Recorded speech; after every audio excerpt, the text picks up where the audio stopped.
A mostly cloudy and soggy good morning to you. I hope your day's going well for you, wherever you might be. Hopefully you're indoors and not having to do anything much outdoors because you are going to get a little wet.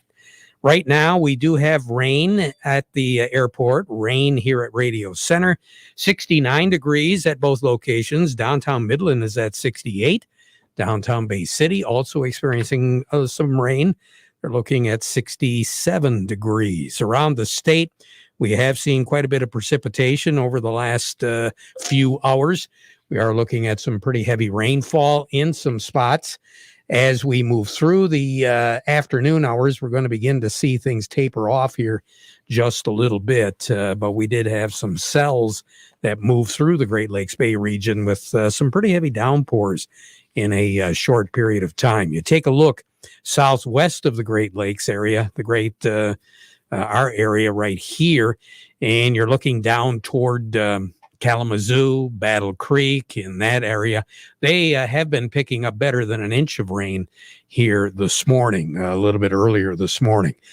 Right now, it's just a whole lot of water coming down, and more is going to be coming as we go through the afternoon hours. We owe it all to a couple of low-pressure systems. One of them is situated over southwest Michigan that is going to be moving into Michigan's thumb later on this afternoon and tonight. So that low eventually will move out. It'll take the moisture with it. So maybe close to sunset tonight or maybe a little bit earlier, we're going to see some of this precipitation taper off so that we don't have anything more to contend with overnight on Friday night and the early morning hours on Saturday. But on Saturday, a low pressure system over Iowa is going to be moving into Wisconsin, especially late in the day tomorrow and overnight tomorrow night. We'll have another round of some shower activity. And then on Sunday, we're going to be looking at a low pressure system moving up toward the Cadillac area. And that low is going to generate some more precipitation for us. So over the next 3-4 days, I wouldn't be a bit surprised if we see an inch or a little bit more practically each and every day. Fortunately for many of us, we have been looking at some pretty dry conditions. So that soil acting as a sponge is going to take up quite a bit of rain. Also, the other nice thing about the way things have been going is that our rivers and streams have been quite low, so they'll be able to accommodate this moisture that we will be picking up. Low area flooding, yes, that's a strong possibility. And hopefully down in the Detroit area, the Tigers will be able to get some baseball action going tonight. And we'll keep our fingers crossed about Saturday and Sunday. It's going to be pretty interesting to see how all of this plays out. Right now, at this stage of the game, it looks like southeast Michigan, extreme southeast Michigan, is not going to get all the precipitation that we will get here. Great Lakes Bay region is going to pick up more in the way of precipitation. It's on an angle from the southwest corner of the Lower Peninsula up through Michigan's thumb. That's going to be right now, it looks like the heaviest amount of precipitation out of all of these systems over the next 3-4 days. You get a little bit further north, there is a good possibility that the track will move a little bit further to the north. So as we go into the weekend, especially the second half of the weekend, we very possibly could see more in the way of precipitation a little bit further north than what we will be seeing for the remainder of today and tomorrow. So weather forecast in a nutshell, 77 degrees by the time the day is all done. So we will warm up as we go through the afternoon. Clouds, shower activity around tonight, still some showers around, but it will thin out a little bit. It'll be a little bit more widely scattered. All the way through this period, we will be looking at a breeze coming out of the south and the southwest. And a little bit later on this afternoon, as things begin to clear out, that wind is going to pick up a little bit, and we will see some wind gusts close to 30 miles per hour. Currently, it is out of the south at about 10. During the day or during the evening hours tonight, sunset at 9:22. Shower activity, again, a southwest breeze. 69 for a low tonight, 80 degrees with clouds and showers tomorrow. Again, picking up a little bit more in intensity as we go through the day tomorrow.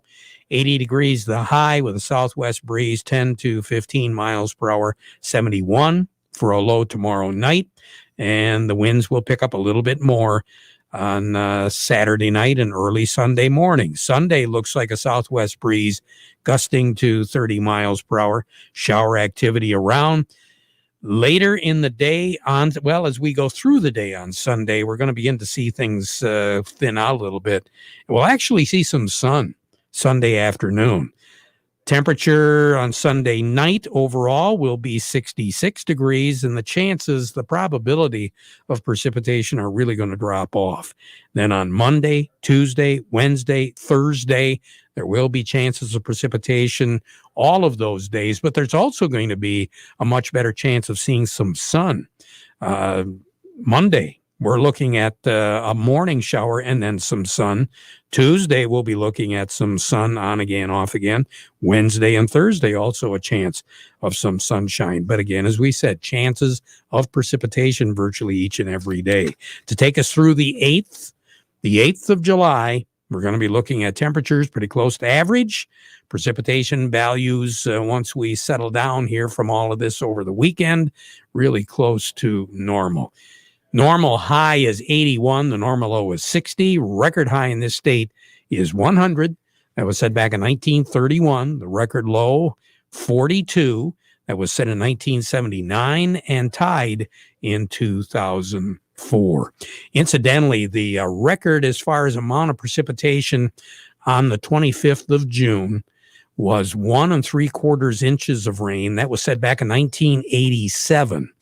Then tomorrow, the record amount of precipitation for the 26th of June is a little bit better than 1.5 inches, and that was set way back in 1917. And then for Sunday, which would be the 27th, the record amount of precipitation is 2 2/3 inches of rain, and that was set back in 2008. More on the weather as we go through the broadcast. Cody Harris is standing by at Star of the West. We'll find out what the markets are doing and how we're going to finish this crazy week out as far as the markets go.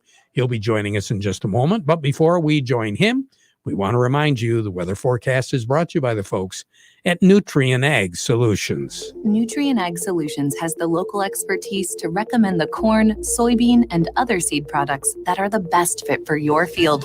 Plus, unparalleled agronomic support with products and services to unlock yield potential and improve crop performance from planting to harvest. Ask about our financing options to help you get more from every acre and lead the field. Visit your local Nutrien Ag Solutions branch or go to nutrienagsolutions.com.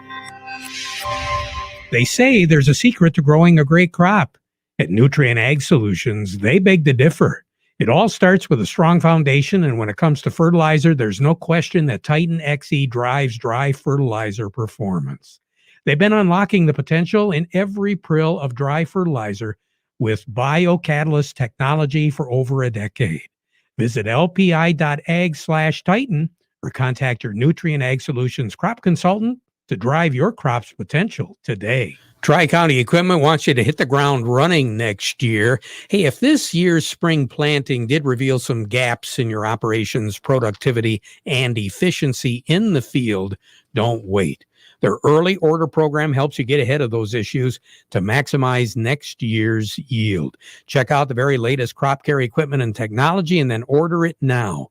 You'll get your new John Deere machine built just the way you want it and take advantage of preferred early order financing offers from John Deere Financial. Remember, when you're talking John Deere and Michigan's Thumb as well as Saginaw Reese and Birch Run, you are talking Tri-County Equipment, working harder, doing more. Cody Harris standing by over at Star of the West. Cody, yesterday afternoon, I don't want to even think about it anymore. Are we doing a little bit better today? Well, I wish I could give you some good news, Terry, but we are picking up right where we left off yesterday. Seems like it's following this weather, kind of doom and gloom, and kind of being the last trading day for options here in the Chicago Board of Trade, we're definitely getting hit as well. So looking at everything the way it sits right now, we got cash wheat, that's down 12, 609 on the white, 574 on the red.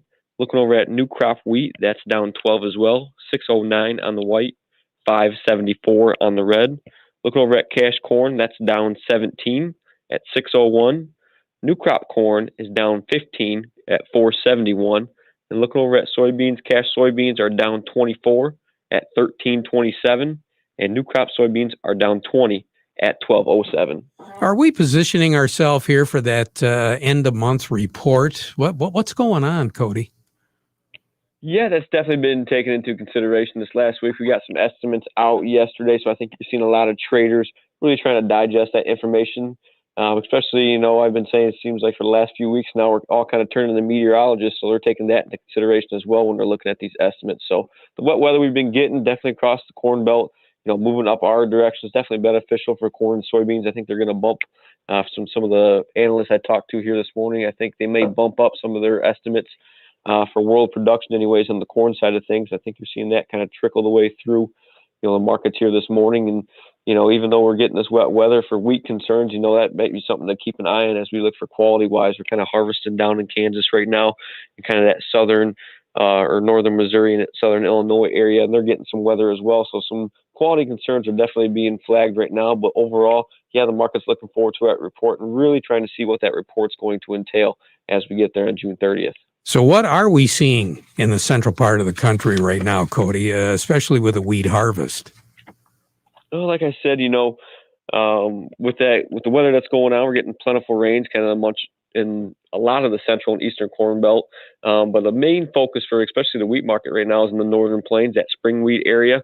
They're looking to get maybe a little short change on rain. There might be a little storm kind of pushing through South Dakota and maybe northern Minnesota right now. But, once that kind of storm kind of rolls through there, that front moves through there, they're going to see some mostly dry weather and return kind of to that, pushing triple digits weather we've seen the last week or so. So they're definitely looking at some wheat yield. They're kind of looking to pull back those yields right now. In addition to that, the efforts that are going on, like I said, in Kansas, the harvest efforts, that's been put to a halt right now for that hard red winter wheat harvest. And likewise, like I said, northern Missouri, Illinois, and Indiana, the soft red wheat harvest is also going to be delayed, and even with some low-lying flooding is expected, that's not beneficial to this crop as we kind of look forward. Like I said, I talked to a few guys, and with all that rain, there's kind of an unusual concern right now for maybe some vomitoxin levels in that soft red wheat, and then also, maybe some wheat streak mosaic and rust in the hard red winter. So that's definitely something to keep our eye on as we move forward right now.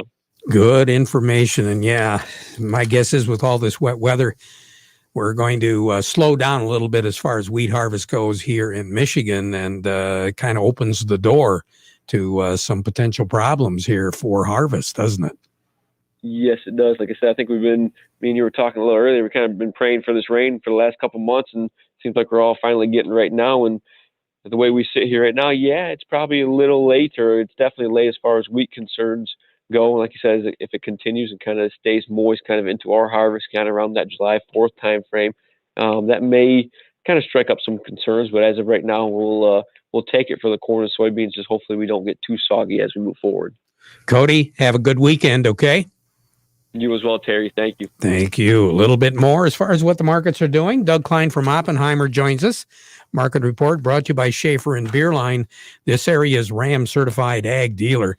Ram spring commercial truck season continues at Schaefer and Beerline. They know trucks and vans. So buy with confidence from a dealer where family and service sells cars. Schaefer and Beerline in Frankenmuth since 1852. And by the folks at Thumb Bank, serving the needs of farmers for well over 125 years. Couple locations in Bay City, also Cassidy, Caseville, Pigeon, and Bad Axe. Thumb Bank, where relationships are built on trust. Doug Klein, good morning.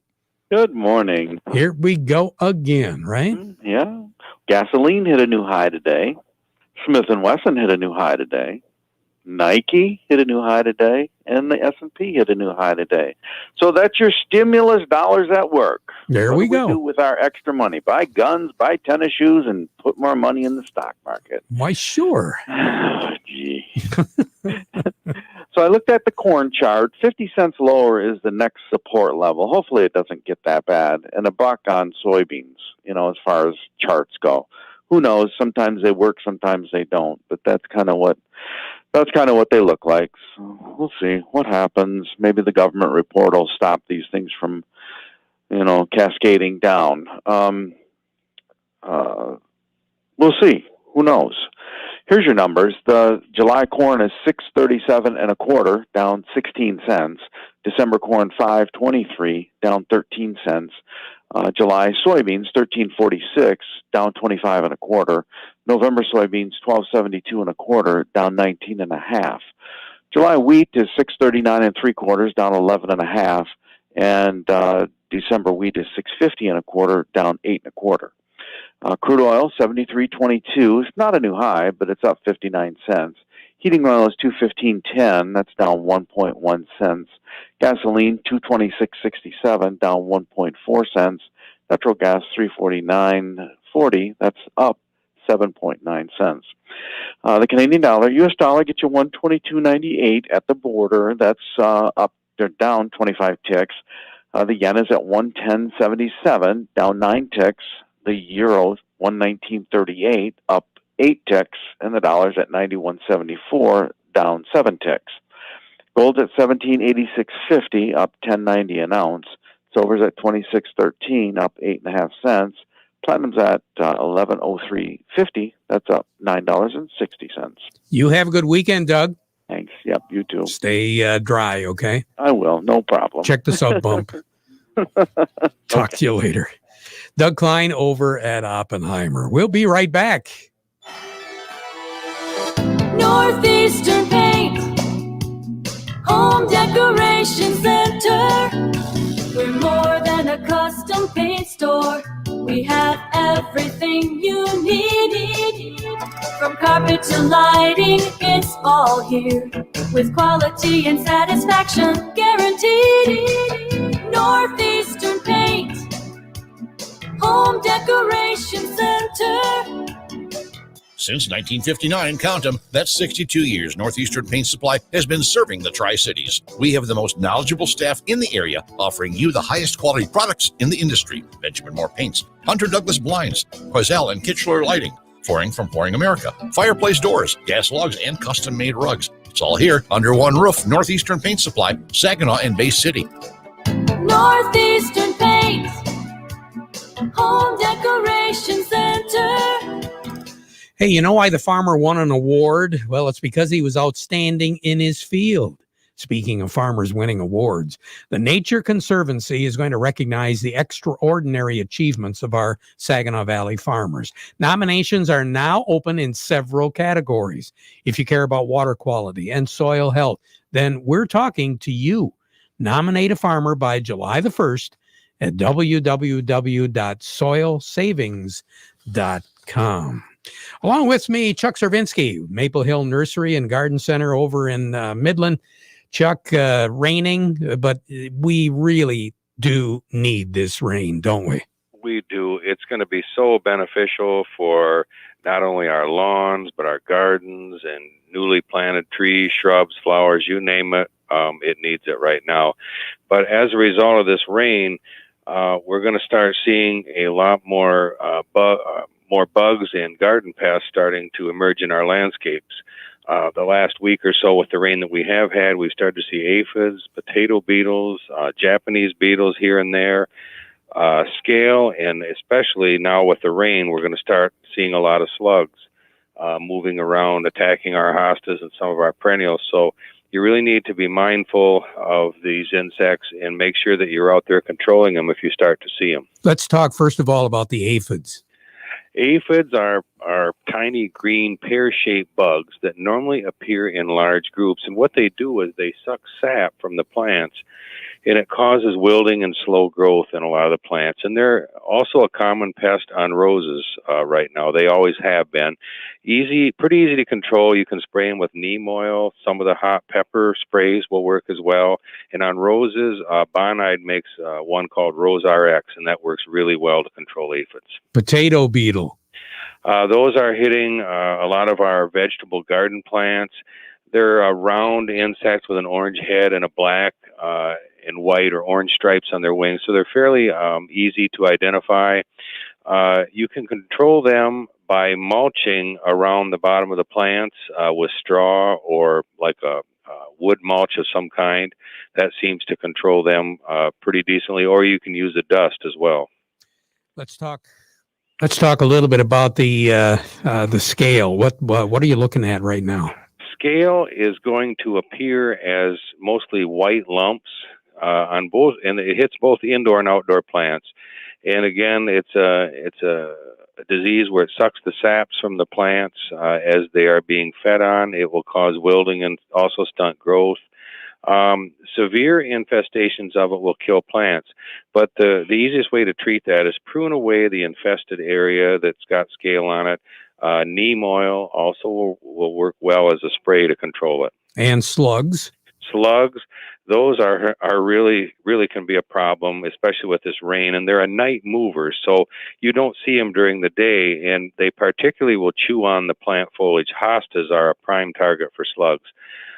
Your control measures on that, minimize your watering, so you do it after dark, as slugs are going to be attracted to moisture for the most part, and then you can also use a bug and slug granular bait around them as well. Chuck Cervinsky, always good to talk. You take care. Have a great weekend, okay? Yeah, and we're going to try to stay dry. All right. Chuck Cervinsky, Maple Hill Nursery over in Midland. Now's the time to get a great deal on Kubota equipment, like versatile #1 selling Kubota BX and L Series compact tractors, Z Series mowers that deliver a quality cut, and Sidekick utility vehicles where durability meets speed. Stop by your local Kubota dealer today. Right now, bring home select Kubota equipment for 0 down, 0% APR for up to 60 months, now through June 30th. See us or go to KubotaUSA.com for more details.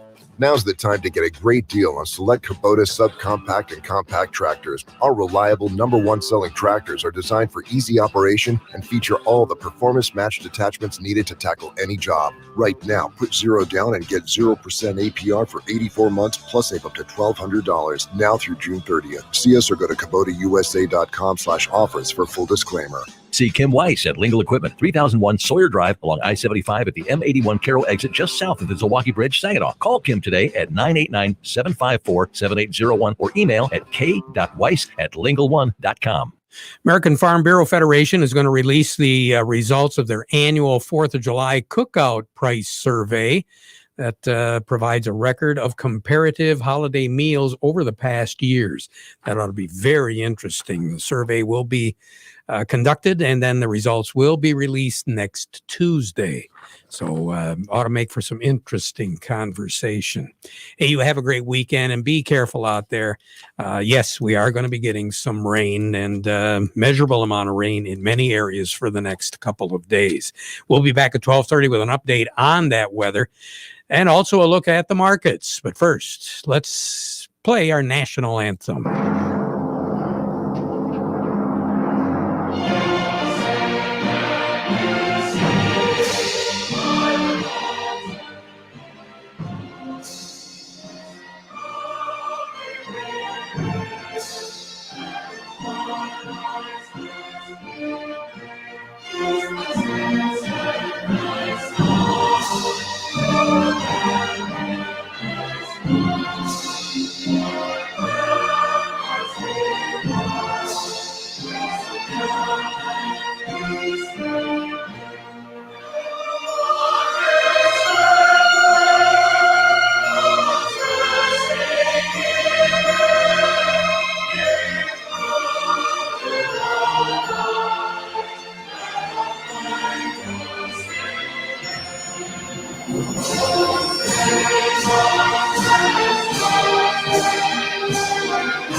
From the Stone Specialist Studios, this is WSGW, Saginaw, Bay City, Midland, WSGW-FM, Carlton. This is CBS News on the Hour, sponsored by Rocket Mortgage. I'm Steve Kathan. New action just announced in Washington targeting a state that's overhauled election laws. The Justice Department is suing Georgia over what Attorney General Merrick Garland calls restrictions on voting rights. Our complaint alleges that recent changes to Georgia's election laws were enacted with the purpose of denying or abridging the right of Black Georgians to vote on account of their race or color. The Republican-controlled state legislature passed in March new rules on absentee and provisional ballots and how and when elections are conducted. Republicans say the overhaul makes it harder to cheat. Steve Dorsey, CBS News, Washington. Now to Surfside, Florida, where 4 are known dead and 159 unaccounted for in the wake of yesterday's condo collapse. CBS's Peter King with the latest. 2 search and rescue teams who've been on the job since early yesterday are getting some help. Florida Emergency Manager Kevin Guthrie. There's a total of 8 teams throughout the state, so that's an additional 6 teams have been put on standby to rotate in as needed. For the first time, heavy equipment is being used to remove debris from above the collapse as rescue teams work from the garage area below. For families of those who live there, the wait for any news has been agonizing. CBS's Manuel Bajorquez has been speaking with some of them. I just want my mom. 65-year-old Judy Spiegel was in the Champlain Tower South condo building when it collapsed. We spoke with her husband and 3 children who are praying for a miracle. The hardest thing that we're going to do is tell Scarlett, my grandma. Vice President Kamala Harris is in El Paso. Her southern border visit called long overdue by administration critics. We are here today to address what has brought people to the U.S. border and, again, to continue to address the root causes which cause people to leave and often flee their home country. In a few hours, former Minneapolis police officer Derek Chauvin will learn his sentence for the murder of George Floyd. Legal analyst Lori Levinson says prosecutors are pushing for 30 years, and the Chauvin defense team wants probation and time served. The court has broad discretion, but the community wants the court to respond. And the judge himself has indicated that he, too, believes that this is an egregious case. The House has passed a bill that would reinstate rules limiting greenhouse gas emissions from oil and drilling that were rolled back under President Trump. Amazon says it's buying the encrypted messaging app Wickr, plans to incorporate it into its web services division. The Dow is up 231. This is CBS News. This hour's newscast is presented by Rocket Mortgage. Need to know what it takes for a home loan to fit your budget and your family? Rocket can. Live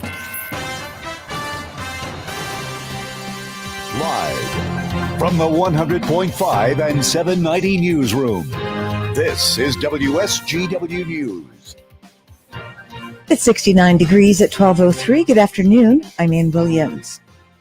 A Frankenmuth man has pleaded guilty of second-degree murder in an Isabella County court. 30-year-old Charles Reed shot and killed 33-year-old Chad Kuzma of Mount Pleasant July 15th of last year at 505 South Bradley. He also pleaded guilty to assault with intent to murder for shooting 25-year-old James Gallagher in the leg during that incident. Reed faces up to 55 years in prison. His sentencing date has not yet been scheduled. State Representative Timmy Beeson is applauding the passage of the state budget in the House yesterday. The nearly $65 billion budget has a huge focus on K-12 education, increasing spending to $16.7 billion. Beeson says the budget provides equal per pupil spending in